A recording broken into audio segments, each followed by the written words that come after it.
Encerra então nossa apostila de número 18.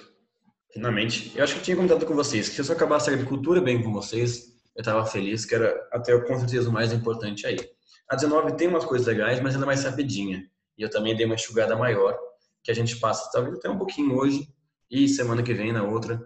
Com certeza até 19 a gente acaba, mesmo tendo menos gente nas salas, talvez assim, mas até 19 a gente acaba. E começa a 20. A gente vai tipo, falar alguma coisinha da 20, se eu garanto também aí. Talvez acabar ela, não sei.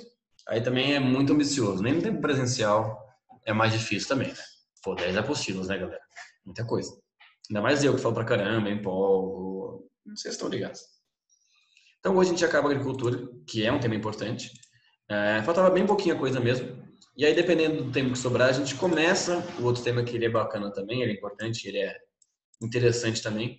Aí, de repente, a partir de semana que vem, a gente já combina um outro esquema, de fazer alguns debates, algumas coisas aí. Só para a gente retomar então, galera. Semana passada a gente falou principalmente da estrutura fundiária brasileira. E aí de agricultura falta bem pouquinha coisa. Eu comentei no finalzinho da aula passada os principais produtos produzidos mundialmente. A gente observa que por causa da Revolução Verde teve uma predominância maior de monoculturas de alguns principais produtos para a base do pão, por exemplo, a base alimentar da Ásia, para virar ração como milho e soja, entre outros aí. Eu não sei. Eu acho que eu já mandei, porque é tudo dos mesmos slides, né, galera? Eu fiz um slide, um grupão de slides para agricultura. Eu não lembro se eu mandei, mas eu mando de novo hoje, para garantir. Qualquer coisa, acabando a aula, já manda lá no grupo, pode deixar. Então a gente viu. Obrigada. Imagina. A gente viu algumas das principais produções agrícolas e do Brasil, né, galera? O Brasil, ele é um grande produtor agrícola, ele tem um grande destaque nacional e mundial, é importante que se diga isso. E isso vale tanto para produzir as commodities que ele exporta, quanto para os alimentos. Só que é muito importante que se diga, galera, que o Brasil não alimenta o mundo.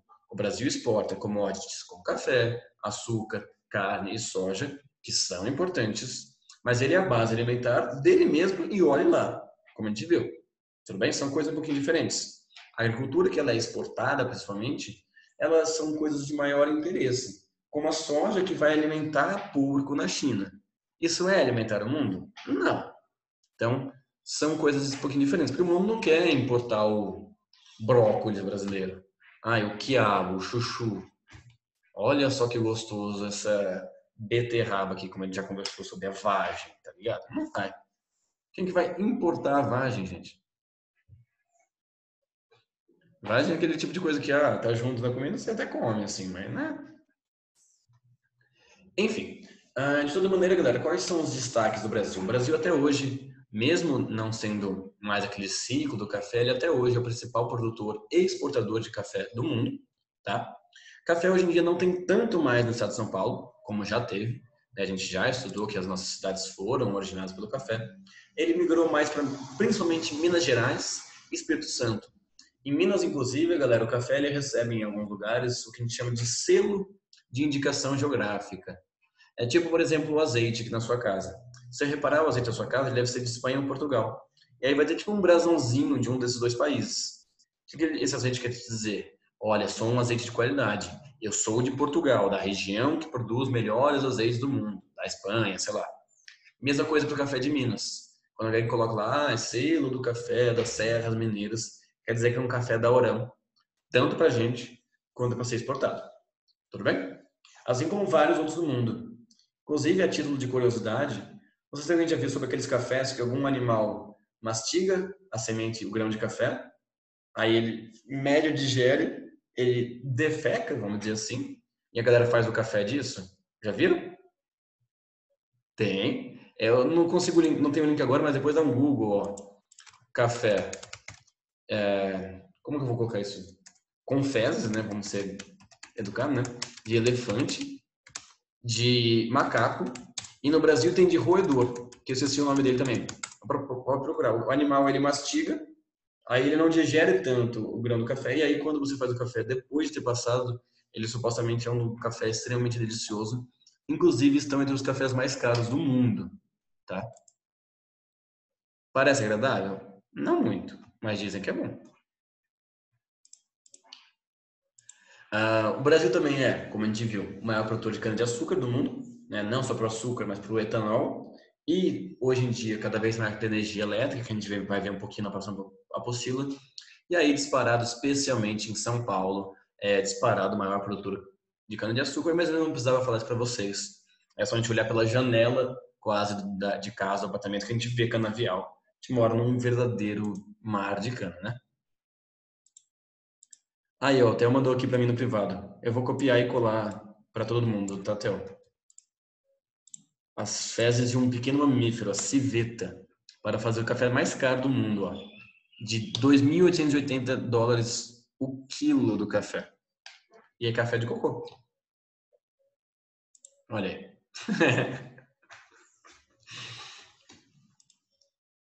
O E Brasil, galera.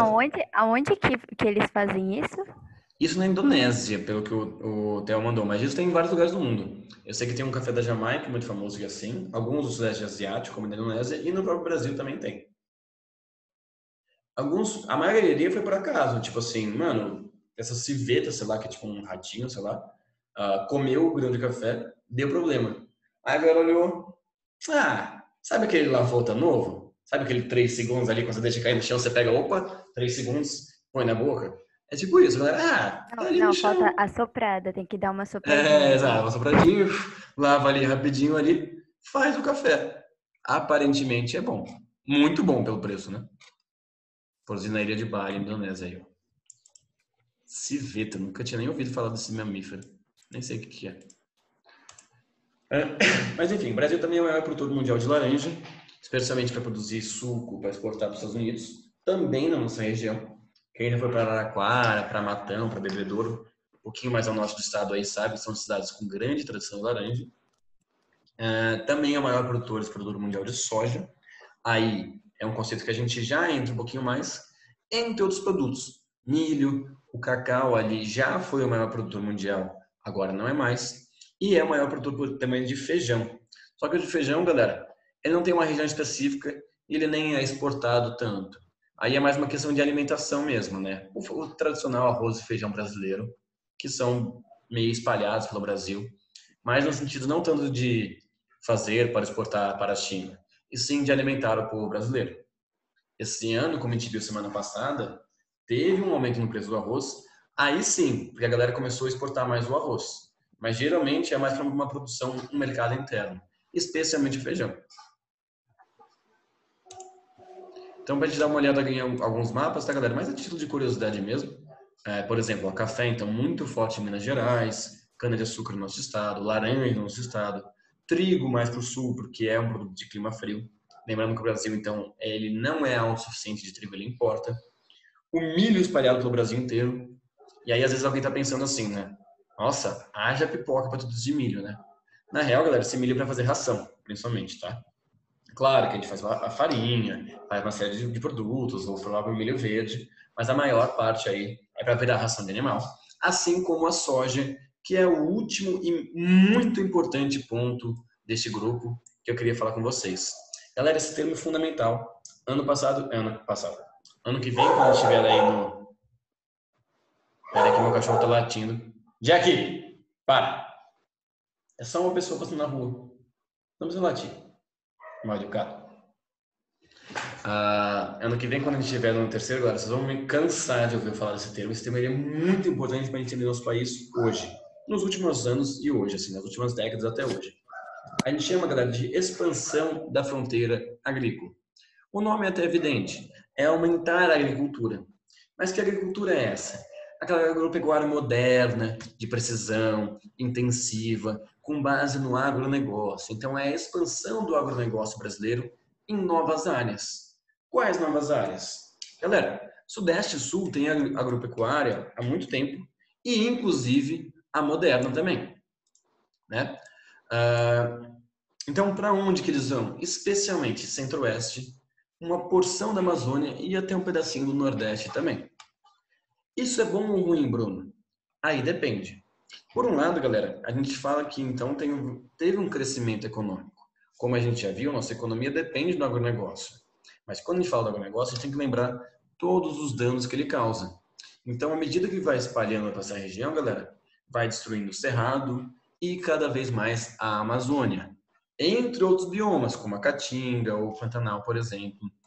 Essa agricultura moderna, ela vai expulsando o pequeno produtor, ela vai expulsando o indígena, aqueles menos poderosos. Então tem uma série de conflitos e de impactos. Quando a gente fala expansão da fronteira agrícola, então, gente, a gente quer dizer esse país que já vem de algumas décadas, né, que basicamente prioriza produzir soja para exportar, produzir café para exportar, carne para exportar. Independente se destrói a Amazônia, se dá queimada, se mata indígena, se entra em conflito pela terra. E isso não é de hoje, tá, galera? Esse processo já vem de alguns anos aí, tudo bem? Porque o agronegócio, ele pode gerar dinheiro? Pode. Só que esse dinheiro ele não é para um bem social, ele é para o bem de uma minoria, tudo bem? Então, quando você vira esse termo, galera, ele vai estar sempre ligado a, de repente, desmatamento na Amazônia, as queimadas do Pantanal, algum conflito com o MST ou com alguns outros produtores, com indígenas. E isso, eu repito, não é de hoje. Já vem desde a década de 70, 80, 90, quando o agronegócio ele começa a se expandir para cá, ó, como esse gráfico mostra. Onde tinha, então, a agricultura mais moderna? Sudeste, Sul e um pouquinho no Nordeste, onde tinha a ocupação tradicional do Brasil, né? O interiorzão, como a gente viu, ele era despovoado. Então a galera foi aos poucos para o Cerrado, para o Centro-Oeste, foi avançando para o Norte, para o Nordeste também. E isso tendo uma grande devastação, grande desmatamento dos biomas, né? Como nessa região aqui, por exemplo, galera. Essa região de 4 estados, Maranhão, Tocantins, Piauí e Bahia, conhecida como Matopiba. É uma região aí entre o Nordeste e o Norte, entre a Caatinga, o Cerrado e a Amazônia, que teve uma enorme expansão da soja.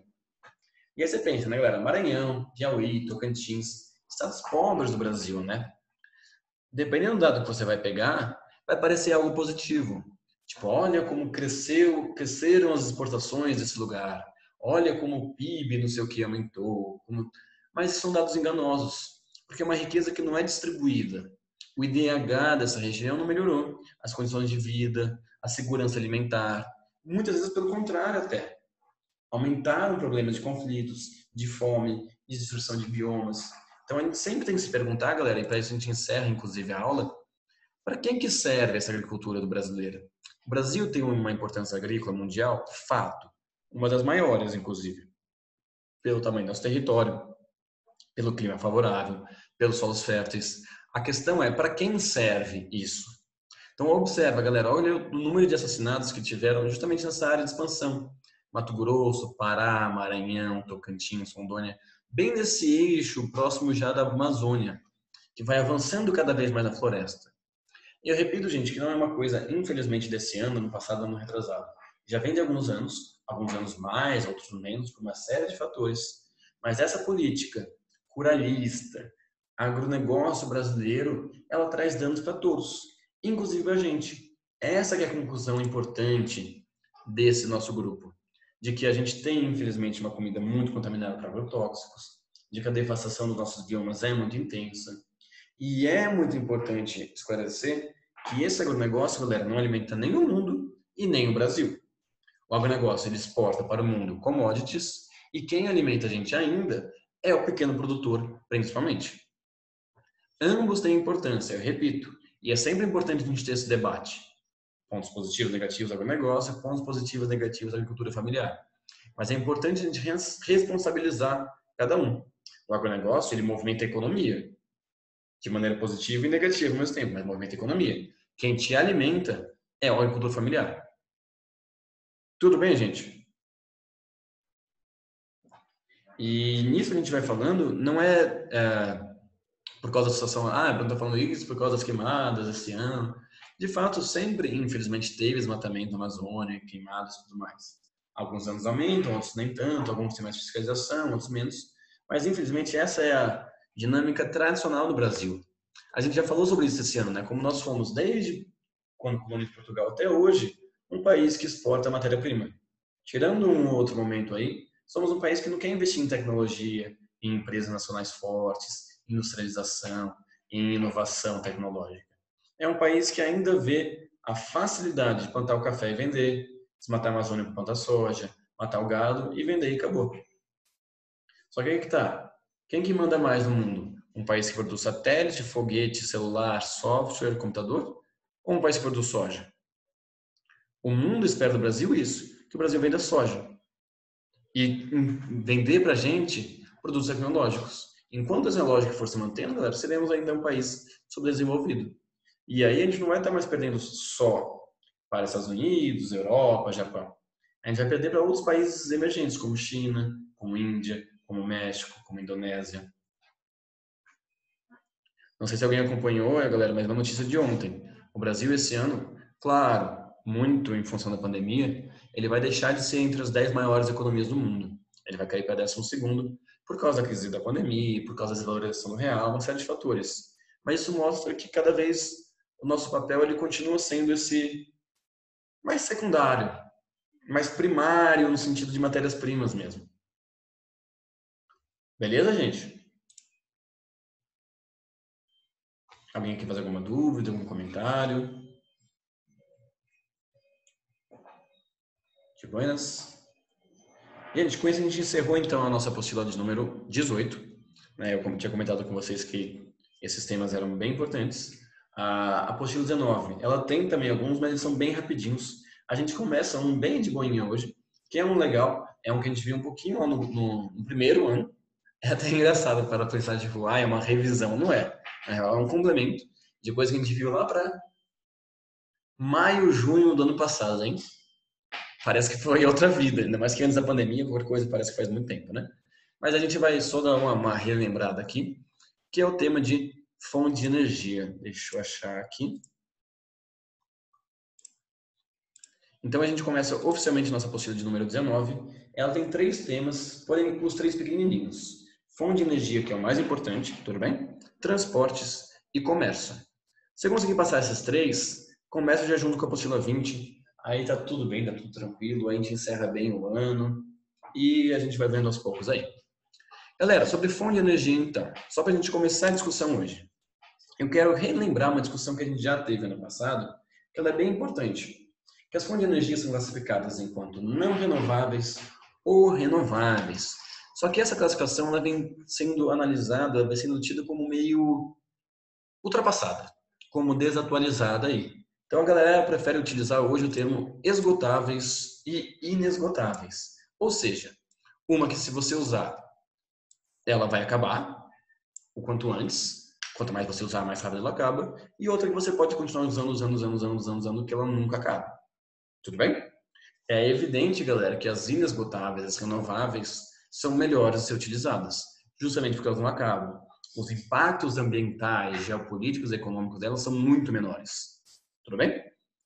E, infelizmente, como a gente pode observar, galera, o mundo utiliza muito mais as não renováveis. A base econômica do mundo ela é feita no petróleo, no carvão e no gás. Extremamente poluentes, que trazem uma série de impactos ambientais que contribuem para o aquecimento global, como a gente já viu, entre outros problemas geopolíticos, guerras e conflitos no Oriente Médio, por exemplo. Tudo bem? Qual seria o ideal para o mundo, então? Pensando numa política socioambiental adequada para o século XXI. Mudar a matriz energética, ou seja, de onde vem a energia que a gente utiliza, para outras fontes, como a eólica, como a solar, como a hidráulica. Tudo bem? Enquanto o mundo continuar, galera, queimando carvão e queimando petróleo, teremos um destino aí muito sombrio. Tá?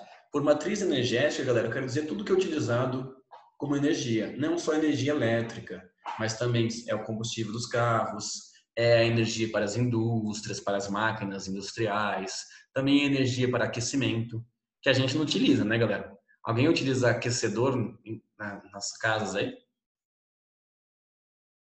Só faltava em São Paulo a gente utilizar. Uma ou outra casa na região sul ali tem, ainda é meio empolgada, tá ligado?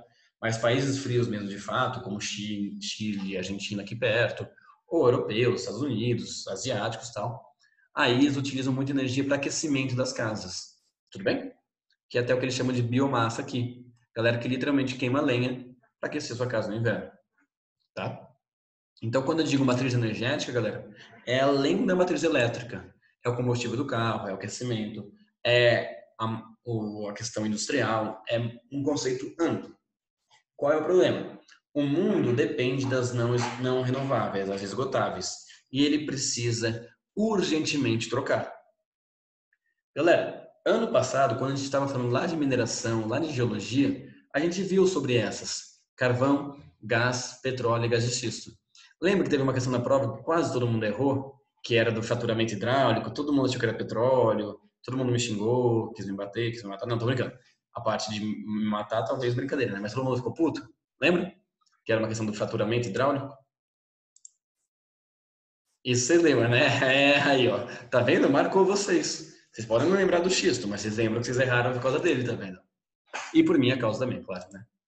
Que acho que só o Barel, se não me engano, acertou na prova. Ele ficou todo, e foi o único, pá, aquela coisa toda. Ele ficou se achando. Exatamente. Então, assim, os combustíveis fósseis, galera, a gente já viu sobre eles, tudo bem? Para hoje, a gente só lembra, para esse ano, que eles são esgotáveis e com grandes impactos ambientais. Ano que vem, que é uma revisão, a gente fala melhor sobre eles. Aí, ano passado, galera, também quando a gente falou de hidrogeografia, na parte da água, a gente também falou sobre hidrelétricas, os pontos positivos, negativos, falou sobre, por exemplo, a usina de Belo Monte, lá no Pará, falou sobre também algumas coisas da energia hidrelétrica. É que como essa não teve nenhuma questão polêmica na prova, e eu acho que talvez vocês lembrem menos, acho que a força do ódio nesse caso foi menor. Porque o ódio ele movimenta muita coisa, né, gente? Inclusive as memórias das pessoas. Mas se eu não me engano, caiu sobre no segundo testão, no testão do segundo trimestre. Mas aí é testão, é teste, tem mais coisa, então acho que não teve nenhuma coisa tão polêmica assim. Ninguém quis me ameaçar tanto de morte, no caso das hidrelétricas. Mas a gente já falou sobre elas então. O que a gente vai falar então semana que vem? A nuclear, a esgotável que falta, que a gente não falou, e as outras renováveis. A eólica, a solar, a biomassa, mas é bem rapidinho. Então, provavelmente em uma aula semana que vem a gente já esgota esse tema e aí a gente fecha a fonte de energia, com o que a gente falou ano passado, com o que a gente vai falar esse ano. Tudo bem? Para a gente já praticamente encerrar a aula, galera, é muito importante a gente dizer que qualquer uma delas, mesmo as que a gente falou no passado, as que a gente já falou esse ano, é sempre um debate. Como assim? O que ela tem de ponto positivo, o que ela tem de ponto negativo? Se um país utiliza muito essa fonte de energia, o que é bom para ele, para o mundo, o que é ruim? Ah, petróleo. É bom porque gera dinheiro, mas é ruim porque tem impacto ambiental. Carvão. É barato, mas polui muito. Gás de xisto. Pode ser uma alternativa, mas tem poluição da água. Hidrelétrica. Não polui a atmosfera, mas alaga o mar. Então, todas têm pontos positivos e negativos. Nenhuma delas é 100% perfeita, nenhuma delas é 100% negativa. As piores são os chamados combustíveis fósseis. Aí você tem duas no meio do caminho, que são tipo, tem muito ponto positivo, muito ponto negativo, que são muito polêmicas, que é a nuclear, que a gente vai falar ainda, e a hidrelétrica, e algumas melhores, que tem bem mais pontos positivos do que negativos, que é a eólica, a solar, a biomassa. Ela tem mais pontos positivos do que negativos, mas também tem um debate aí. Então, fonte de energia, galera, é o grande de um debate. É ver o que cada uma tem de bom, cada uma tem de ruim, e saber aí pesar. Qual que é melhor usar, então? Uma que é muito ruim e pouquinho de bom, ou uma que é muito de bom e pouquinho de ruim? Claro que são as melhores, né, as renováveis. Mas aí a gente também tem que lembrar questões geopolíticas, o interesse das empresas. Por que a galera não investe tanto em energia solar, por exemplo? Se você coloca uma placa de energia solar na sua casa, você se torna autossuficiente de energia. Eles não querem isso, eles querem que você consuma energia elétrica. Se um país passa a produzir energia solar por ele inteiro, ele para de comprar, por exemplo, petróleo. E quem produz petróleo não quer isso. Petróleo, carvão, gás são matérias-primas. Você vende isso. Tipo um tênis, sei lá. Agora, o sol ninguém pode vender. O vento, as marés, tudo bem? É muito uma questão de interesses, então. E aí, a partir de semana que vem, a gente conversa um pouquinho sobre isso. Como vocês vão ver, ó, é um debate com vantagens e desvantagens. Mas semana que vem a gente fala um pouco melhor, então. Beleza, galera? Então, acabamos a apostila 18. Semana que vem, 19. Não sei se a gente tem uma ou duas aulas, mas se puderem aparecer, tá, gente? Tenta colar um pouquinho, fica um pouquinho. De repente sai antes, dá um aviso, entra depois também, tá tudo bem. Não tem tempo ruim.